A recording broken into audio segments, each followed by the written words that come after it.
What's up, guys? It's Teague from Battle City Games. I'm back today with another profile. This one's coming out of King's Court. We're looking at the brand new reworked Arcana archetype, or Poker Knights, depending on who you go to. So this archetype's really cool. It's one of Yugi's old school ones that he used to fusion summon into Arcana Knight Extra Joker, or Arcana Knight Joker, I should say. Extra Joker's a link monster. But anyway, it's an archetype that really hasn't gotten any support in years. Like, I'm talking probably like 10 or 15 years. But with King's Court, Konami decided to break out some more of that nostalgia and give us a whole new update to the deck. Got like 5 or 6 brand new cards that we're rocking. And of course, as you can tell by the sleeves, we also get to utilize one of the Egyptian gods in this deck, Slifer of the Sky Dragon. So that's always awesome to me. As always, if you enjoy the content, hit that thumbs up button. Don't forget to subscribe so you don't miss out on future content. We've got a whole bunch of Dawn of Mastery content coming out soon. And let me know what you think of Arcana Knights down in the comments below. I think it's a really cool thematic archetype, really fun to play with. But let me know what you think down there below in the comments. Alright, let's go ahead and dive on in.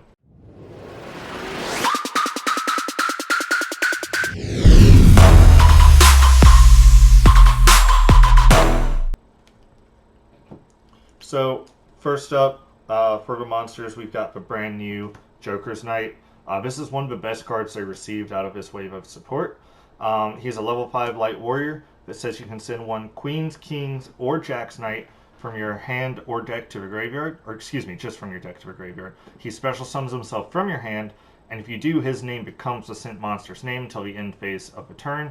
And then during the end phase, if he's in your graveyard, you can actually target one other light warrior monster in your graveyard, shuffle it into the deck, and if you do, add him back to your hand, and you can only use each effect once per turn. So there's two really cool things going on here. First off, he can become any one of the knights that you may be missing. Ideally, you want him to become Queen's Knight, because then he can allow you to actually trigger off your King's Knight effect without needing the Queen's Knight. But any knight that you're missing at any given time, he can become that specific name until the end of the turn.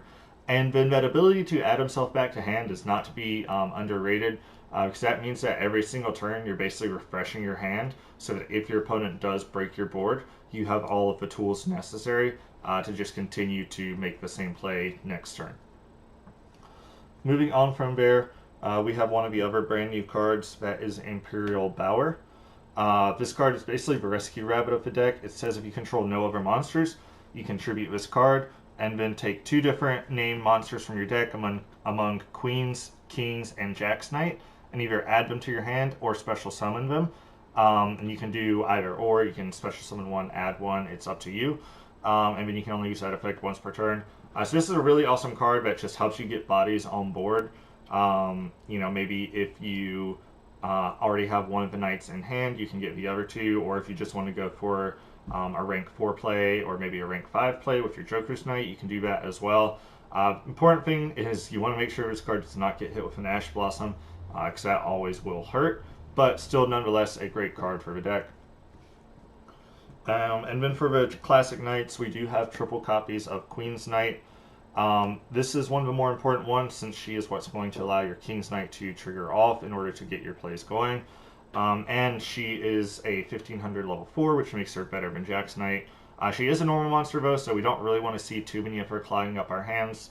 But we definitely want to make sure that we have her available when we need her. And we are playing a card later on in the deck that will be banishing some of our copies, which is why we're going with 3, because we want to be able to banish 1 to 2 if necessary. And then for the next knight, we are playing triple copies of King's Knight as well. He is the only effect monster out of the trio that says when he is normal summoned, if you control Queen's Knight, you can special summon one Jack's Knight from your deck. So he's going to help you get that 3rd monster on board.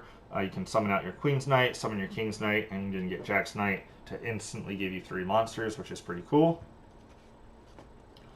And then for Jack's Knight, we are only playing 2 copies. He is a level 5 normal monster, so he is the biggest of the bricks in the deck.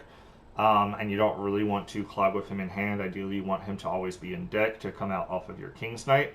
So that's why we went with 2 instead of 3. We definitely don't really need 3 copies in any build of Arcana Knights. But still, good card to have nonetheless. Like I said, he is a level 5 monster, so you can use him with your Joker's Knight for some Exceeds plays as well. Then for the one-ups, like I said, it is a deck that is able to play Egyptian God, so we're playing Slifer the Sky Dragon. This is Yugi's Egyptian God, so obviously it synergizes with some other cards in the deck. You'll see a little bit later on. But really cool card overall. He requires 3 tributes to normal summon, which, when you know it, our Queen's Knight, or our Queen's Kings and Jack's Knight make 3 monsters, and it's super easy to get all 3 on board. And then he gains, or excuse me, his normal summon. When he's normal summon, cards and effects cannot be activated. And then once per turn during the end phase, if he was special summon, you send him to a graveyard. Not really going to be special summoning him, so you don't have to worry about that. He gains 1,000 attack and defense for each card in your hand. And then if a monster is normal or special summoned to your opponent's field in face-up attack position, that monster loses 2,000 attack. And if its attack has been reduced to 0, you destroy it. So really powerful card in all actuality. As I mentioned with cards like the Joker's Knight and a few other cards in the deck, they add themselves back to your hand in the end phase. So that's going to help you power up your Slifer the Sky Dragon to make him a little bit harder for your opponent to get over. And then that ability to just reduce any monster your opponent summons in attack position should not be underestimated, because all Link monsters have to come out in attack position. So any Link monster they summon that has less than 2,000 attack is just going to instantly be destroyed. Then for the other boss monster of the deck, we are playing one of the brand new Arcana Triumph Joker. This is a really cool card. It says if this card is in your hand or graveyard, you can send one Queen's Knight, King's Knight, and Jack's Knight from your hand and or face-up monster zone to a graveyard. Special summon this card. She gains 500 attack times the combined number of cards in both players' hands. And then you can discard 1 card, destroy all face-up cards your opponent controls with the same type, monster, spell, or trap as the discarded card. So a couple things. One effect that she can summon herself out from your graveyard is really powerful, because that means even if your opponent outs her once, or maybe if you discard her for one of your card effects, she is still always kind of a looming threat once she's in the graveyard. And then she can get really big really fast. If you have 2 or 3 cards in hand, your opponent has a couple cards in hand, she's easily going to hit, 2,500, 3,000 at a minimum. And then that last effect, keep in mind, is not once per turn. So you can actually discard a monster to destroy all monsters, discard a spell to destroy all their face-up spells, as many different discards as you need. But really cool card overall. Glad that the deck got kind of a main deck themed boss monster. Then for the last monsters in the deck, we are playing Triple Ciphering Gear Gamma as our hand trap of choice. This is particularly because of Imperial Bower. So like I said before, we really don't want that card to get hit by an Ash Blossom. So Gamma actually allows us to play around that, since Bower will tribute itself as cost. So then if they do Ash Blossom or even Gamma us, we won't have any monsters on board, which makes Gamma live to then negate their card to make sure our plays continue to go through. Unfortunately, you do have to play the 1 driver as a brick, but in this deck, it's definitely worth it. That's going to do it for all of the monsters. Moving on into some of the spells, we have triple copies of the brand new Joker Straight. This card is absolutely amazing. In playtesting, my opponent just kept saying how absolutely broken this card was for its ability to allow you to just completely continue recycling your plays. This card reads, discard 1 card, special summon 1 Queen's Knight from your deck, add 1 King's Knight or Jack's Knight from your deck to your hand, and then immediately after this effect resolves, you can normal summon 1 monster. You cannot special summon monsters from the extra deck for the rest of the turn except Light Warrior monsters, so that is a little bit of a drawback, but understandable. And then during the end phase, if this card is in your graveyard, you can target 1 Light Warrior monster you control, or in your graveyard, shuffle it into the deck, and then add this card back to your hand, and you can only use each effect once per turn. So this card just gets your entire engine going. Literally, you can have no monsters on board, and this will get you 3 monsters out, because you special summon a Queen's Knight, add your King's Knight, use that additional normal summon, and then special summon your Jack's Knight. So this card, even if your opponent thinks they've cleared your board or they have nothing to worry about, this instantly just puts 3 bodies on board for you, which, coincidentally enough, is enough for your Arcana Knight, the extra, or Arcana Triumph Joker, to go ahead and summon herself out. And then, same thing as Joker's Knight, the ability of this card just to recycle itself back to your hand means that you will always have the ability to make a follow-up play once you have this in rotation, as well as boosting up the attack of your Slifer or your Arcana Knight Triumph Joker. And the fact that these cards are shuffling your Light Warriors back into the deck means that if you manage your resources right, you should never run out of targets in your deck for Joker Straight as well. And then for the other brand new spell we're playing 3 of, it's going to be triple Thunder Speed Summon. It says during the main, it's a quick play spell, keep that in mind. Then during the main or battle phase, immediately after this effect resolves, normal summon one level 10 monster. Or if you control queens, kings, and jacks knight, you can apply this effect instead. Add one level 10 non-dark monster with question mark attack from your deck to your hand. And then immediately after this effect resolves, you can normal summon one level 10 monster. So this card allows you to search your Slifer of Sky Dragon, which is really awesome just to be able to add that card to hand. That's why we're only playing the one copy of him. And then ideally, obviously we want to use this when we have all 3 knights on board, so that we can search the Slifer or the Arcana Knight Triumph Joker, depending on what we need in any given situation. And since it's a quick play, we can use it during our opponent's turn to maybe throw them off or disrupt them a little bit. Just a great card overall, and it is searchable by a couple of our other card effects that you'll see in a little bit, since it does list the knights directly in its text. For some of the other spells, we do have 2 copies of Unexpected Die.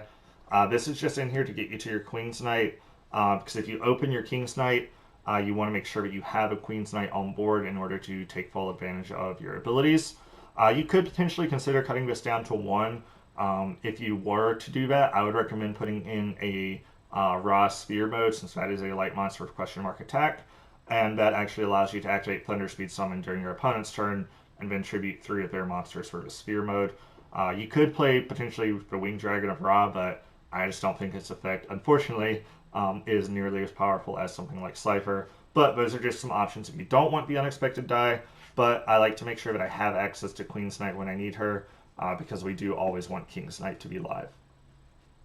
And then for the 1-ofs, we've got the 1 brand new face card fusion, 1 reinforcement of the army, and we are playing 1 copy of Double or Nothing. So face card fusion is a pretty cool card. It says you fusion summon 1 light warrior monster from your extra deck, using monsters from your hand or field as fusion material. And then if you control a face-up queens, kings, or jacks knight, you can use 1 monster from your deck as fusion material as well. So the cool thing about this means that if we only have to have 2 of our knights on board in order to be able to use the 3rd one from deck, so it's kind of like a mini Shaddoll fusion. It does list all 3 of them in its card text, so it will be searchable. But we are only playing 1 fusion monster, so we definitely don't need multiple copies of this card. 1 reinforcement of the army. Everything's a warrior in this deck, pretty much. Of course, we're going to play it. And 1 Double or Nothing. Again, Queen's Knight, King's Knight, they're both level 4s. So you can always just summon both out off of something like Bower, and then go into your Double or Nothing play if that is alive at the time. Just an easy inclusion in this deck. Moving on into the traps, we do play 1 other hand trap, and that's going to be Infinite Impermanence. Y'all know I love Infinite Impermanence if you've watched any of my other profiles. But if you don't have this card, you could substitute it with Ash Blossom Enjoys Spring, Ghost Bell, whatever other hand trap you have access to would work in this place, but I just chose to go with Imperm. And then for some of the new cards out of King's Court, we do have triple copies of Joker's Wild. This card is insane, or wild, I guess you could say. So this card says that during the main or battle phase, you send 1 spell from your deck to the graveyard that specifically lists all of Queen's, King's, and Jack's Knight, and then this effect becomes that spell's effect when that card is activated.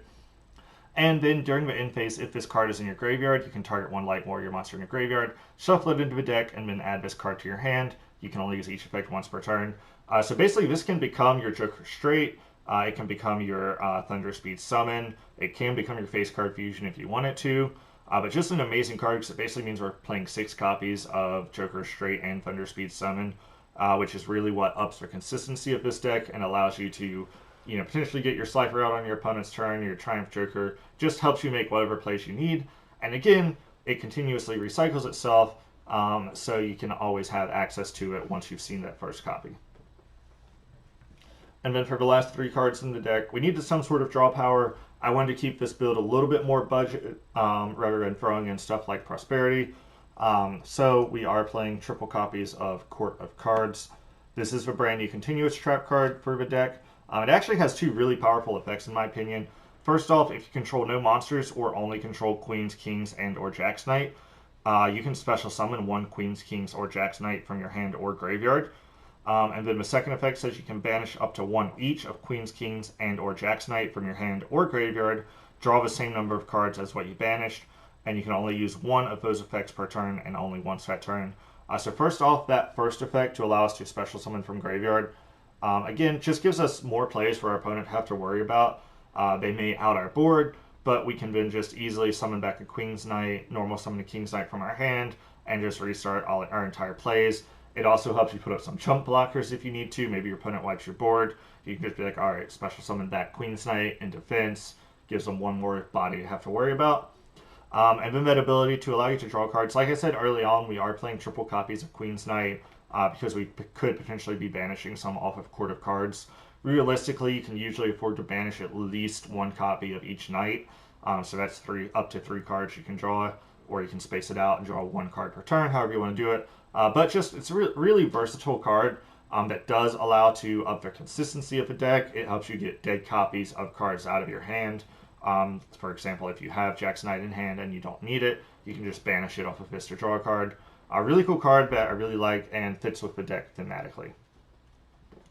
Moving on into the extra deck, we'll try to go through this quickly. First up for our Link 2s, we have the 1 Nightmare Phoenix, 1 IP Masquerena. Phoenix, just spell a trap disruption and super easy to get out since you can just summon any two of your knights. Same thing with IP Masquerena. She allows you to disrupt your opponent during their turn, and any two of your knights can turn into a Masquerena. Then for the Link 3s, we've got the 1 Arcana Extra Joker and 1 Nightmare Unicorn. Extra Joker is a pretty cool card. You may not always go into him. He takes 3 warrior monsters with different names, so usually that will be one each of your knights. And then he says once per turn, when spell card or monster effect is activated that targets this face-up card or a card that he points to, you can discard one card with the same type, monster, spell, or trap, and then negate the activation. And then when this link summon card is destroyed by battle and sent to the graveyard, you can special summon one level 4 warrior normal monster from your deck, and if you do, add one level 4 warrior monster from your deck to your hand. So he's a 2800 body that is essentially going to prevent your opponent from targeting him with effects or cards he points to. Even if they do out him by battle, he's going to usually get you your Queen's Knight and then add your King's Knight to allow for some follow-up plays. And then Nightmare Unicorn is just to go into off of Masquerena to give you some disruption during your opponent's turn. Then for the Link 4s, we have 1 Apollosa, Bow of the Goddess, and 1 Access Code Talker. Apollosa, obviously you easily put 3 monsters on board almost every single turn, which means you can easily get into an Apollosa with just 1 additional monster. And then Access Code Talker, he does take 2+ effect monsters, so you kind of have to turn your Queen's Knight and Jack's Knight into another monster like a Phoenix or a Masquerena before you go into Access Code Talker, but it's just so easy to swarm the board in this deck. Of course, you're going to play him. Alternatively, I know he is very pricey, and like I said, I kind of wanted to keep this budget, but he's just too good. You could easily substitute him out with something like a Boral Sword Dragon or a Borreload Dragon. Those will be just as easy for you to summon. Or since you're playing the IP Masquerena, you could potentially include the Mech Knight Crusadia Avermax to give you kind of a Towers monster, since if you summon him off of Masquerena, he will not be able to be targeted or destroyed by card effects. But that's going to do it for the Link 4s. We are playing a good number of Exceeds, so let's go ahead and get on into them. For our ranked 4s, we have 1 Starleash Paladin Dynamo, 1 Constellar Omega, and then 1 Utopia and 1 Utopia Double.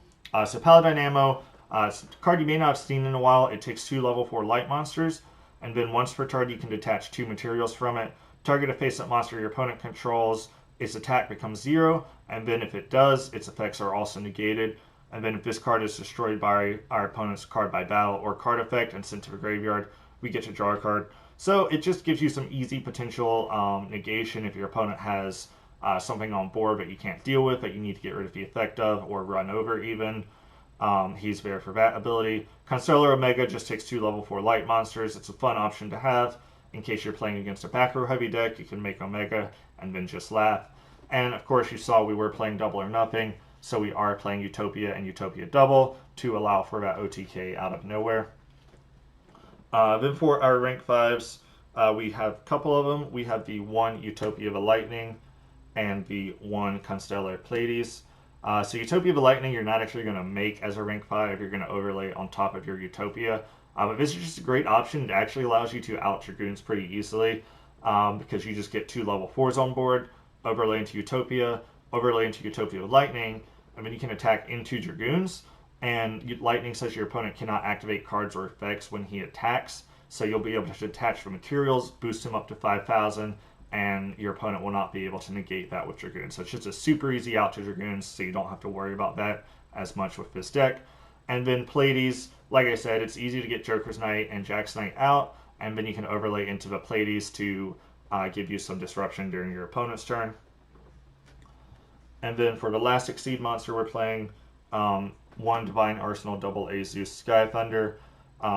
You play so many rank 4s or Exceed monsters in this deck, that Zeus is just an easy card to throw in. Just in case you do battle with one of them, you can overlay it in main phase 2. Again, this card is honestly entirely optional, guys. If you do not have this card, just substitute it out for any other rank 4 monster you may want to play. Heroic Champion Excalibur is a cool option. He just takes 2 level 4 warrior monsters, and he can actually boost himself up to 4,000 attack, so he can get over some threats as well. But for now, I've got the Zeus in here. If you have him, he's not a bad card to include.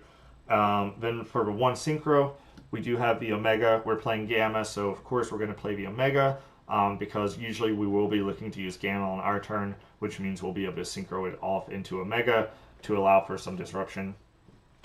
And then for the last card, we do have the 1 classic Arcana Knight Joker. We'll be making this with face card fusion.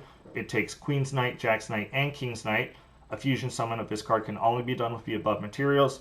And then once per turn, when a spell, trap card, or monster effect is activated that targets this face-up card on the field, you can discard a card of the same type and then negate that effect. He's just a 3,800 body that essentially says he cannot be targeted. So you can easily get him out with face card fusion.